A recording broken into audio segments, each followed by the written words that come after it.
Kalau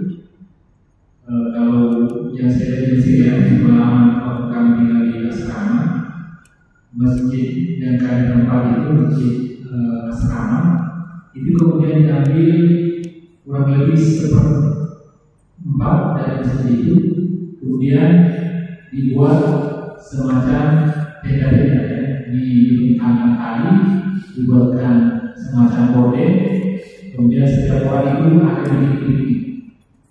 Jadi di situ hanya untuk tidur ya, tidur. Jadi artinya ya tidur itu misalnya tidur misalnya. Artinya tempatnya itu dikhususkan tidak mengganggu orang lain atau tidak diganggu oleh orang lain, sehingga dibuat semacam lampu-lampu yang menyalakan penglihatan seseorang. Ya, supaya bisa berzikir, bisa membaca Al-Quran, bisa kegiatan-kegiatan yang lain yang dilaksanakan ketika itu. Nah, baik. Wal-i'tikafu sunnatun mustahabbatun fi kulli waqtin. Jadi dalam fikih Syafi'i dikatakan i'tikaf itu adalah sunnah yang dianjurkan kapan saja, di setiap waktu. Ya tadi karena saya masuk masjid hari ini, jadi saya berniat i'tikaf. Masuk masjid, sebelum masuk masjid, namanya i'tikaf di Laifah. Saya berniat i'tikaf di Laifah. Di beberapa masjid yang di Mesir atau di beberapa tempat di Indonesia juga, kadang-kadang di luar masjid itu ditulis. Ya, jadi i'tikaf atau namanya i'tikaf di Laifah. Jadi ada ini ya, dalam kaligrafi berbahasa Arab itu ini stasiun ini kaligrafi itu ditulis di luar masjid itu nawa itu i'tikaf di Laifah. Ya tulisannya besar karena ditulis dengan kaligrafi yang beda, itu tidak menghalangi atau tidak membuat pemandangan kita di masjid itu menjadi tidak baik. وهو في العشر الأواخر من رمضان أفضل منه في غيره. Dan i'tikaf di 10 terakhir bulan Ramadan itulah yang paling utama. Jadi sebaik-baiknya i'tikaf itu di masjid dilaksanakan di 10 terakhir bulan Ramadan. Ini banyak sekali yang diungkapkan. Jadi saya sengaja membawa kita dulu malam dan subuh salam penjelasannya. Ini kita akan membaca beberapa hadis yang berkaitan dengan ini. Nah, kenapa i'tikaf di 10 terakhir bulan Ramadan itu lebih utama atau afdal? Lihat di talab Lailatul Qadar untuk mencari keutamaan Lailatul Qadar. Ya, karena ini ada di hadis dalam beberapa itu katakan tentang suara bil ashr awal min Ramadan. Carilah Lailatul Qadar itu di 10 terakhir bulan Ramadan. Jadi secara ini dikatakan bahwa malam-malam ganjil ya, 21, 23, 25, 27 dan 29. وَيَعِنَّ الشَّافِعِيِّ رَضِيَ اللَّهُ عَنْهُ مَنْ حَصَلَهُ فِي الْعَشْرِ الْأَخِيرِ مِنْ رَمَضَانَ. Nah, Lailatul Qadar menurut pendapat Imam Syafi'i terfokus pada 10 terakhir bulan Ramadan. Karena ada ini ya, ada pendapat yang lain itu yang masih melihat 10 awal, 10 pertengahan. Nah, tetapi kemudian Imam Syafi'i dengan dalil yang ada menetapkan bahwa 10 terakhir bulan Ramadan itu disitulah yang sangat-sangat diharapkan turunnya Lailatul Qadar. Fakul lailatin muhtamalatun lah, lakin layalil witri adja. setiap malam di 10 hari bulan Ramadan itu kemungkinan akan turun atau akan terjadi Lailatul Qadar. Tetapi layalin witri aja dan malam-malam pagi itu disitulah yang lebih diharapkan. Ya, seperti ayat 21, 23, 25, 27 dan 29. Nah, terakhir kemudian Imam Syafi'i berpendapat wajah layalin witri Lailatul Qadar al-Fadli wa Rasyid. Menurut pendapat Imam Syafi'i, malam-malam ganjil yang sangat diharapkan terjadi Lailatul Qadar yaitu malam ke-21 dan atau malam ke-23, 21 dan 23. Ini mohon maaf, ini ada yang bisa mendeteksi kemarin ini waktu bulan Ramadan, bulan malam keberapa Lailatul Qadar? Ya, ada yang bisa mendeteksi?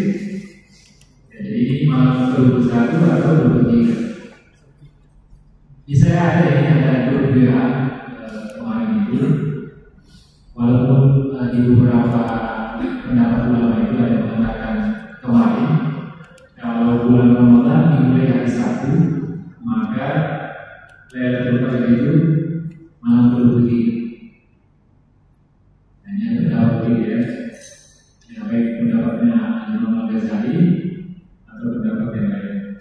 Nah, tetapi kemarin pada malam-malam itu saya dicip oleh seseorang dari Jakarta bahwa malam ke-25 terjadi Allah yang namanya ya, tetapi guru kami dulu di Sri mengatakan bahwa walaupun mungkin kita tidak mendapatkan secara pasti, tetapi yang diharapkan ketika terjadi terjadi Lailatul Qadar itu bahwa paling tidak kita menghadiri 2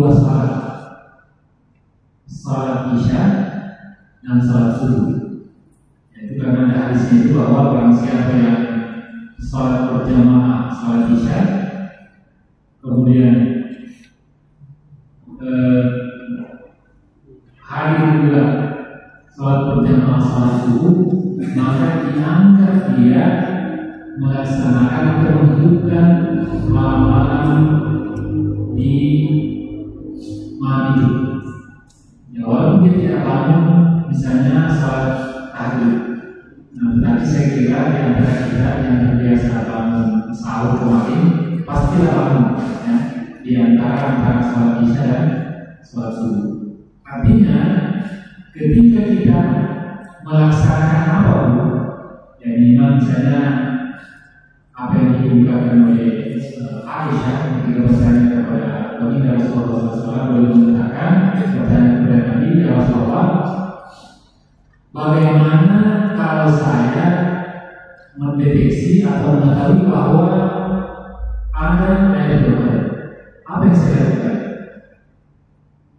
Jadi Aisyah kemudian diajarkan oleh Nabi untuk mengucapkan Allahumma innaka 'afuwun tuhibbul 'afwa fa'fu 'anni. Jadi hadis ini diriwayatkan oleh Imam yang imamnya. Jadi Aisyah bertanya, "Qul ya Rasulullah, ara'aita in 'alimtu ayya Lailatul Qadri ma'ahu fiha?" Apa yang saya ucapkan? Nabi kemudian mengajar Aisyah, "Quli Allahumma innaka 'afuwun tuhibbul 'afwa fa'fu 'anni." Jadi saya kira ketika bulan Ramadan kemarin kita dibiasakan atau terbiasa misalnya di antara doa yang kita ucapkan itu yang mungkin setiap hari, bahkan di siang hari sampai malam hari, atau ketika kita sholat tarawih kemarin itu diantara Allahumma innaka 'afuwun karimun tuhibbul 'afwa fa'fu 'anni. Allahumma innaka 'afuwun tuhibbul 'afwa fa'fu 'anni. Jadi artinya ini yang paling minimal. Nah, tentu mohon maaf ketika kita misalnya sholat isya ditambah misalnya sholat ba'diyahnya, kemudian setelah itu biasa kita melaksanakan sholat tarawih, ada yang 8 rakaat, ada yang 20 rakaat, ditambah witir yang masing-masing biasanya 3, ada yang 3 langsung, ada yang 21.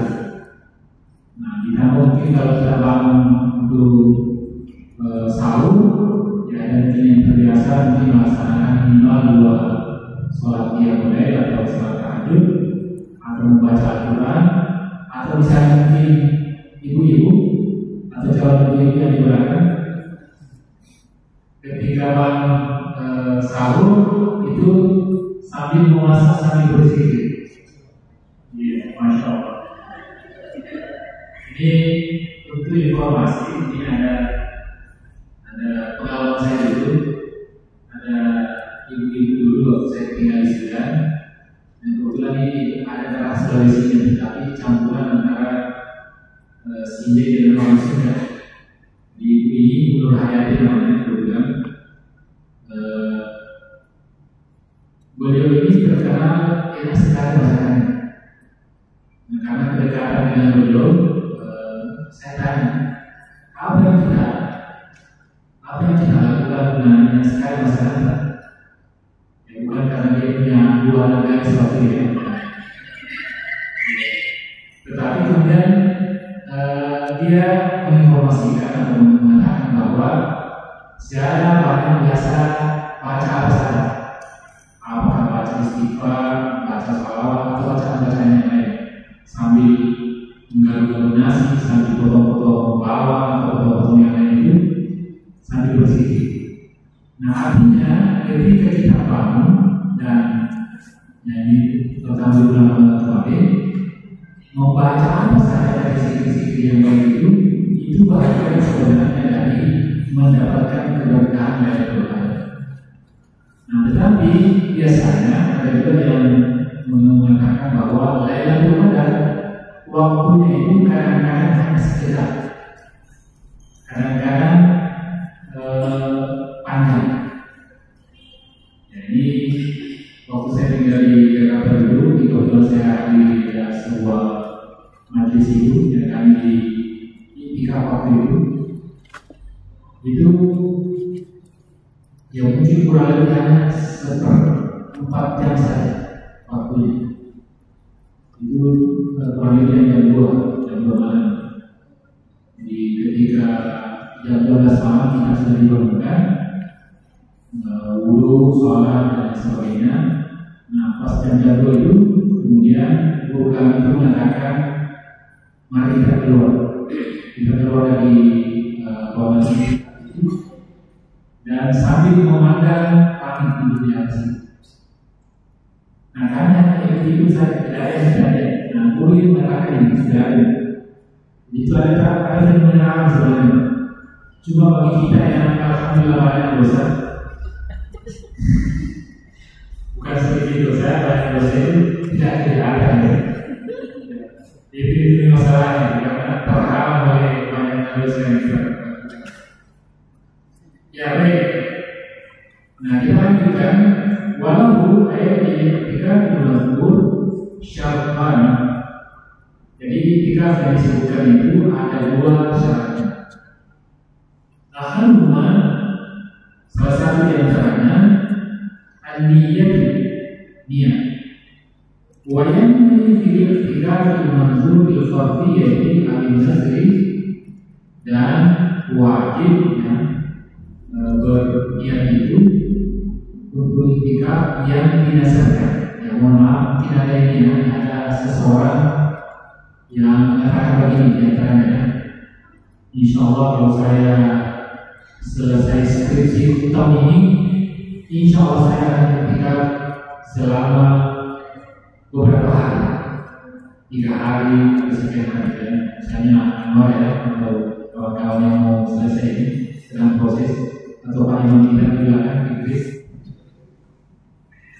ya, ini sedang OTW SAG kan, sarjana AME. Ya, itu lebih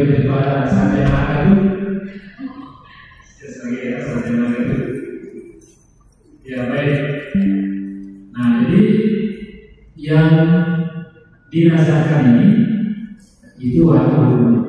Ya walaupun sebenarnya seperti yang kita ketahui, apapun yang kita lakukan dari ibadah, maka niat itu menjadi pembeda dari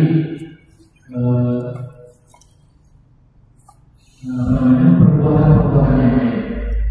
Artinya ketika tidak nazar pun, kita mau masuk masjid, walaupun hanya tinggal untuk sholat saja, selama kita tinggal di masjid maka pahala kita itu selalu mengalir.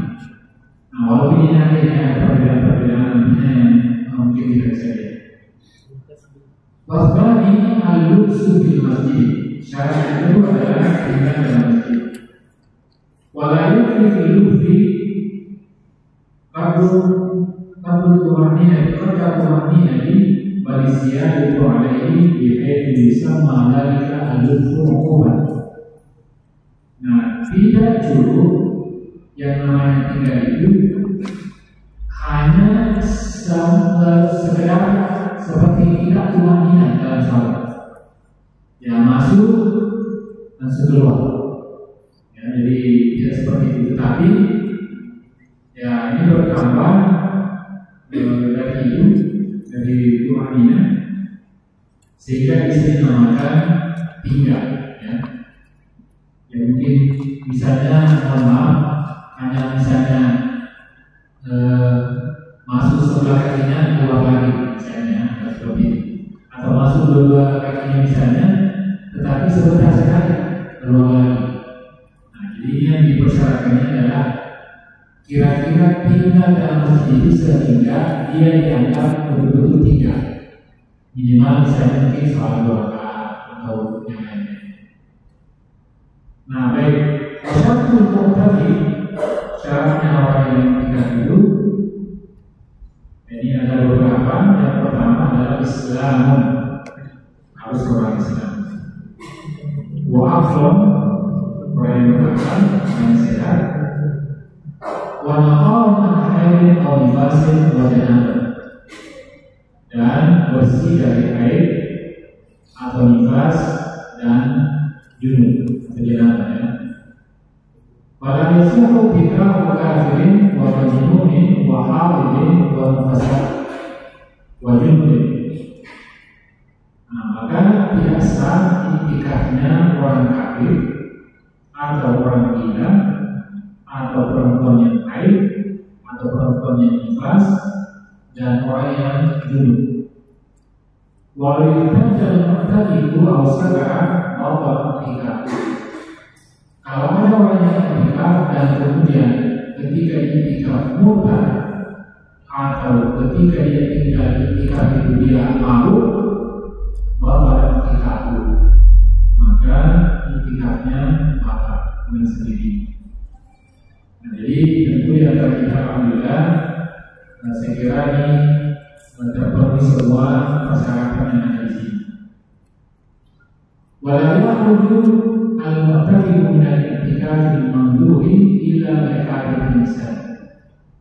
Nah, jadi tidak boleh orang yang sedang i'tikaf itu keluar dari tempat i'tikafnya yang dinasarkan kecuali untuk kebutuhan manusia. Apa itu? Min qawlin wa khalifin wa ma fi ma'nahuma kaghusli janabatin. Jadi ketika kita i'tikaf, selama tidak ada yang menghalangi kita untuk tinggal di masjid, maka kita tidak boleh keluar. Ya, ini mungkin mohon maaf ya. Di sini saya tidak disebutkan, mohon maaf, meludah, ya, yang tinggal-tinggal. Ya, karena kalau ada orang yang tidak kerja juga sembarangan, itu tidak boleh juga ya, merusak itu. Nah, ada kemungkinan ya, ada kemungkinan menurut anggapan saya, kenapa tidak disebutkan? Karena masjid dulu itu tidak pakai lantai. Dia di bawahnya itu pasir. Jadi kalau orang meludah, gugus dan kelihatan. bukan bisa ditutup ya. Ya. Malah kalau orang mengatakan secara umum atau orang Muslim secara khusus itu mereka karena kadang-kadang yang di masjid di sana itu masjidnya besar sekali. Kalau dia mau mudah jauh sekali keluar. Jadi mereka ada solusinya bahwa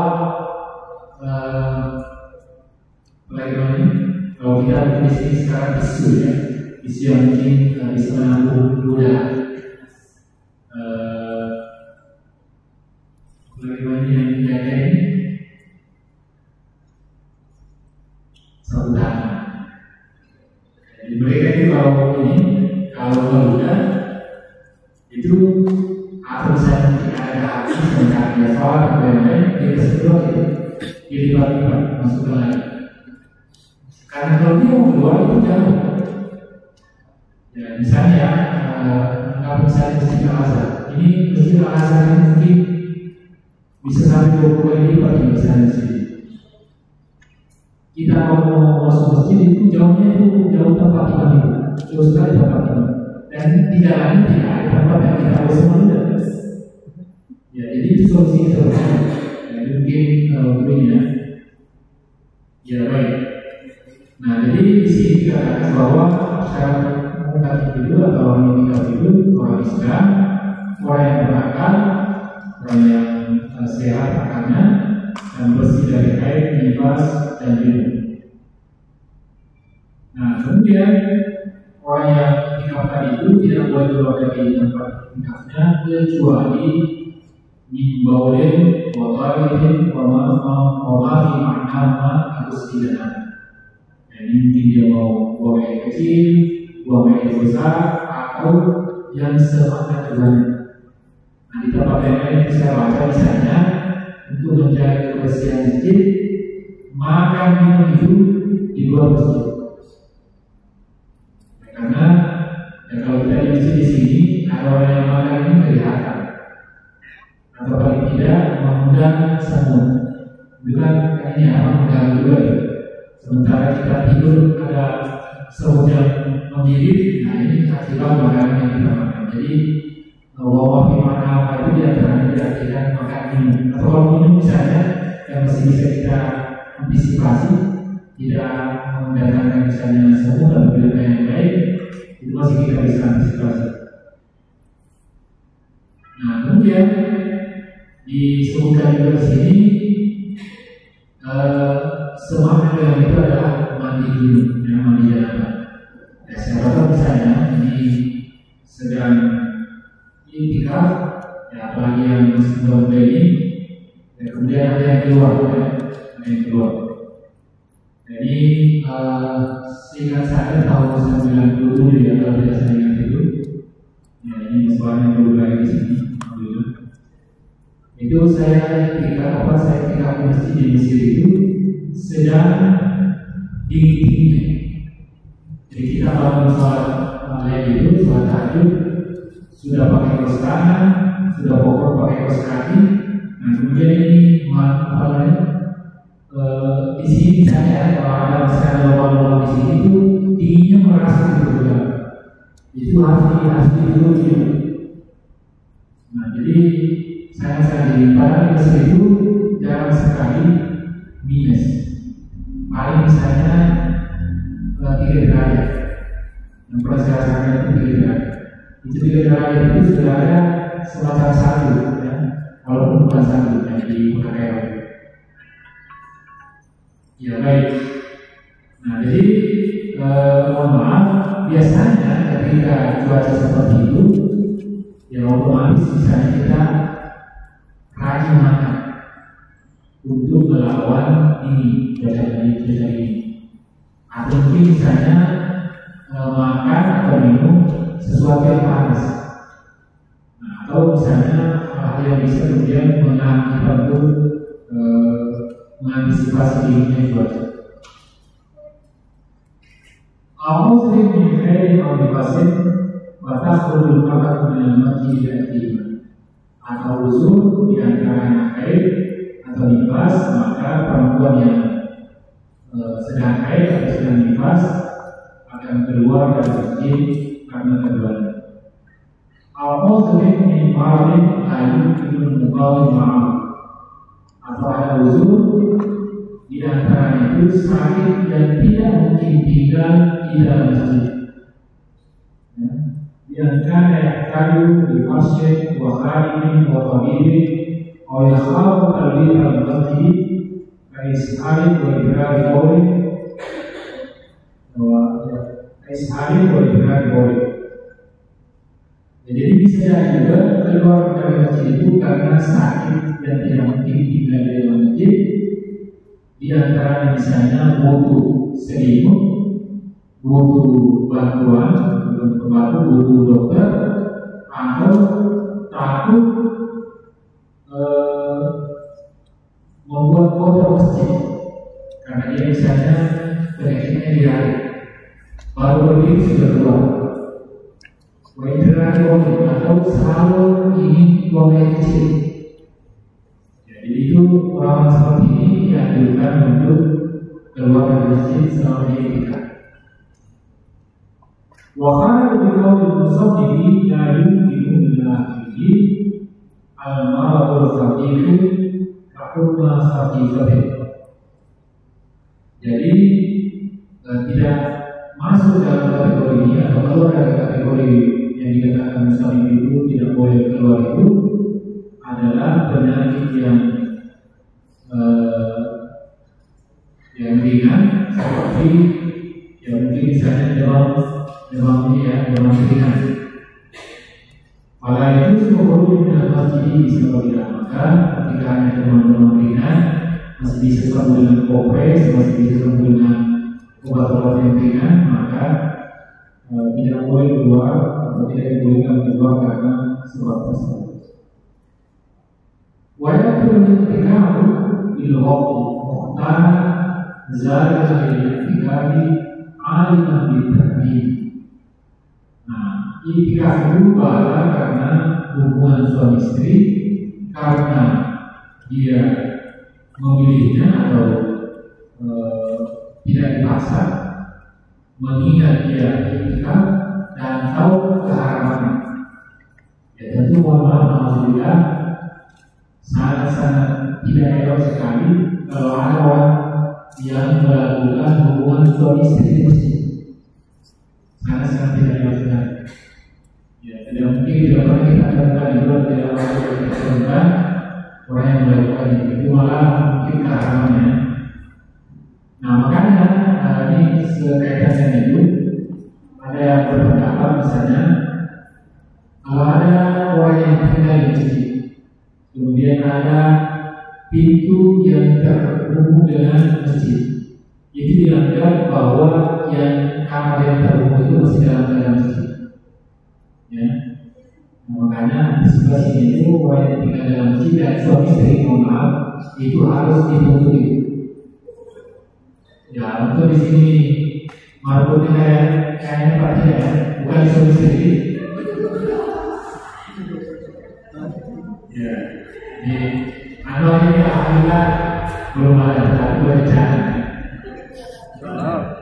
Berencana sih dulu ya. Ya, semua berencana. Nah, tentu tidak dipaksa. Dia ingat dia i'tikaf, tahu bahwa hal itu haram. Nah, di sini kemudian dikatakan wa amma mubasharatul mutakin bi syahwah wa taqulu bima taqulu tikahu in ansala wa illa fa. Ada pun orang yang melakukan mubasyarah karena syahwat, ya, mohon maaf tidak melakukan hubungan suami istri, hanya pegang-pegang saja, tetapi dengan syahwat. Ya.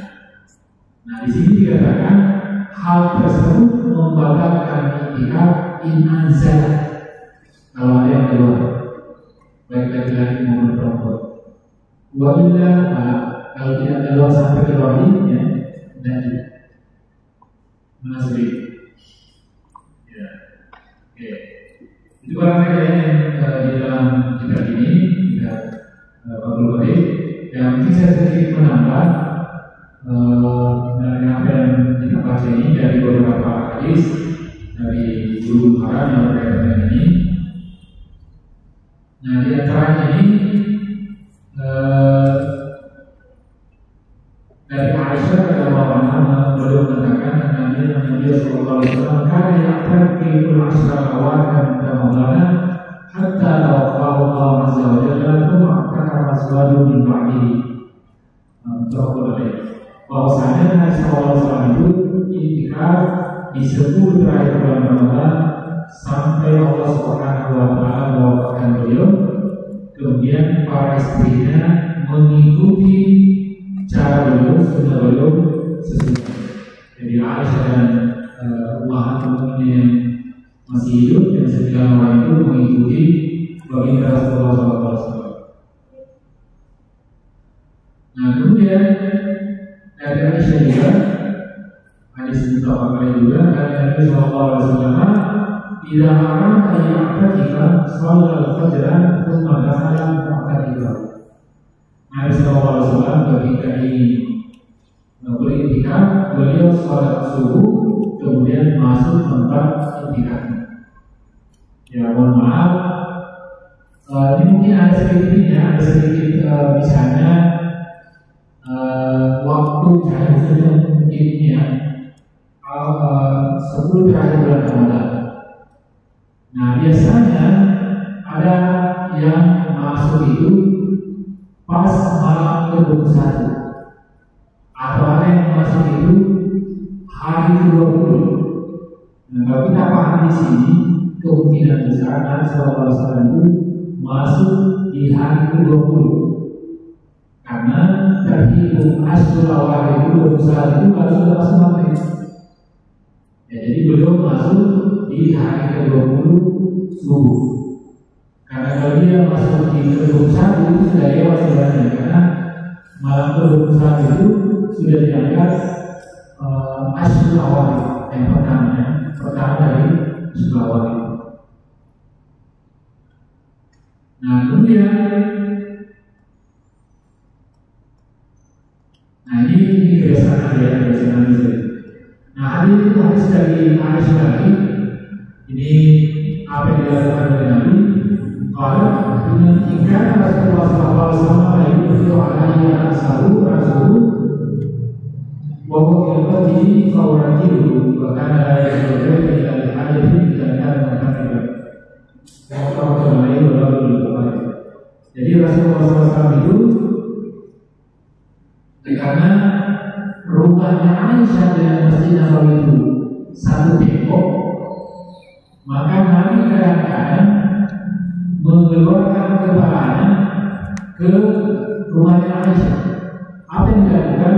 Aisyah mengatakan bahwa cium, jadi badannya Nabi berada di masjid, kepalanya masuk di rumahnya Aisyah.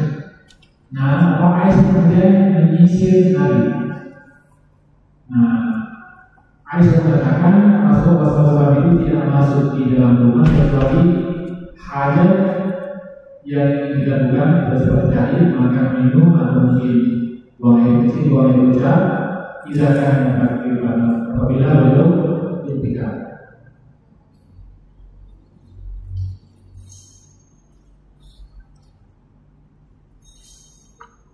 Ya, baik.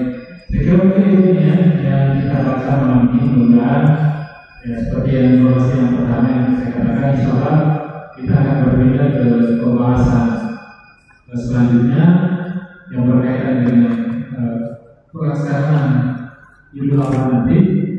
Jadi mungkin kita maksimalkan beberapa 2 bulan ini untuk membaca persiapan kita untuk bagaimana menyembelih hewan kurban, syarat-syaratnya dan sebagainya, dan termasuk di antaranya itu adalah masalah akikah. Itu kami tetap terkait dengan masalah penyembelihan. Baik, kalau kita tutup majelis kita dengan membaca doa kafaratul majlis dan Allahumma kita berdoa mudah-mudahan Allah Subhanahu wa taala memberikan manfaat dan berkah yang kita baca dan mau insyaallah bismillahirrahmanirrahim. Alhamdulillah rabbil alamin wa sallallahu alaihi wasallam.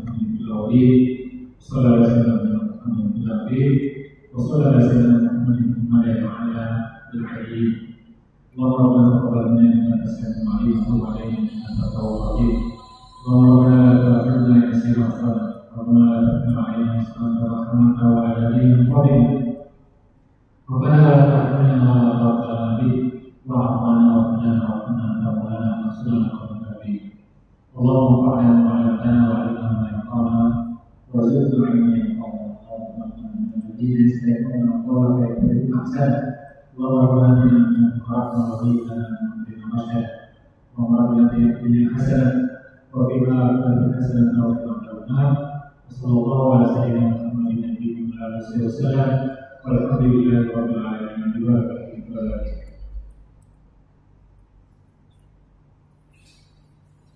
Amin. Wassalamualaikum warahmatullahi wabarakatuh.